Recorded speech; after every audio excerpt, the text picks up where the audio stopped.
We intend to make sure that we minimise the impact of coronavirus on the poorest kids in this country. And one of the best ways in which we could do that, by the way, Mr. Speaker, would be to encourage all kids who can go back to school to go back to school now because their schools are safe. Last week I asked him whether he would say publicly that schools were safe to go back to. He hummed and he hawed. Now's his time to say it clearly. Schools are safe to go back to. Mr. Speaker, your witness.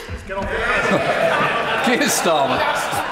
Mr. Speaker, the Prime Minister obviously hadn't got the first idea what the Social Mobility Report actually said last week, a government body.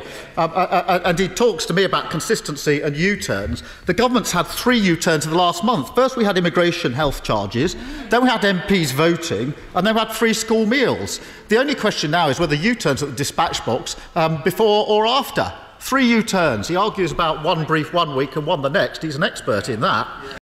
The specifics of that schools angle, because I felt, and you may disagree on this, but I felt that Boris Johnson got the better of Keir Starmer on that. The average voter, the average punter doesn't really care that Prime Minister's questions is supposed to involve the Prime Minister asking the questions.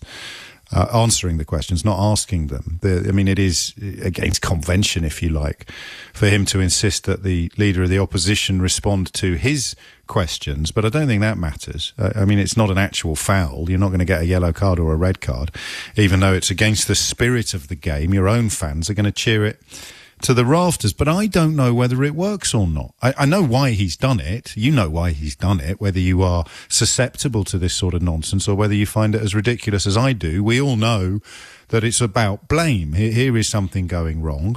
It's, I mean, clearly the government's fault, but we're going to try and blame it on somebody else. You can't really blame the chaos in our schools at the moment on immigrants, although there's probably a couple of people who'd try. You can't really blame it on Muslims. You can't blame it on single mothers at the moment or on people who've got too many children, although, again, there's probably a couple of people who'd try that. So what's left? What's left in the locker for really lazy right-wing commentators who think you're as thick as mince? Answer, trades unions. So you blame it all on trades unions. Down with the unions, you see. And it works in some quarters. I don't think you are thick as mince, but sometimes it's very hard to hear the voices of people who think that you're bright enough to see through this rubbish. We're bombarded with an almost unleavened diet of commentators and columnists who do think you're as thick as mince.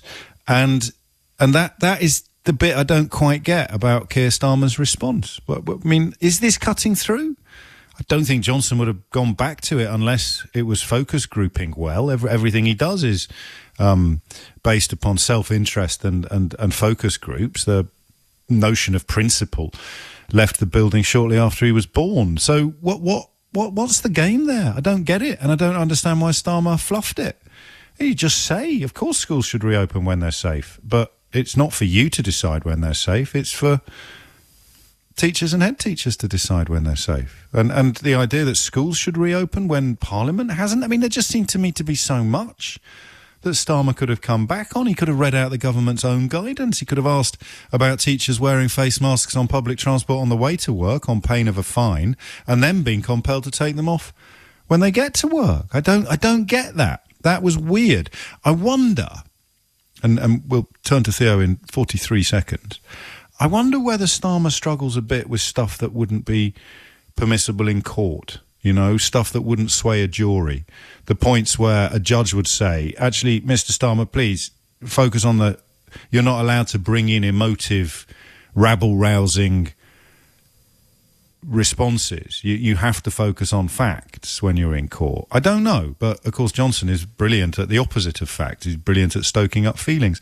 So give me a call from the perspective, you please. I'm very, very interested, though, in whether you think the school stuff cuts through. Do you sit at home somehow thinking that Keir Starmer bears responsibility for schools not reopening, despite being the leader of the opposition rather than the leader of the government? Is it working? And is it just the usual lazy demonisation of trades unions, whose job is to protect their members?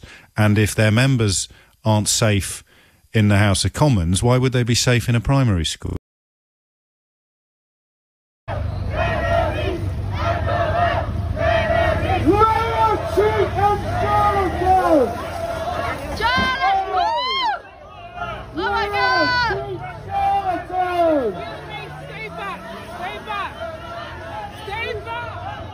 rear-ended the PM's car.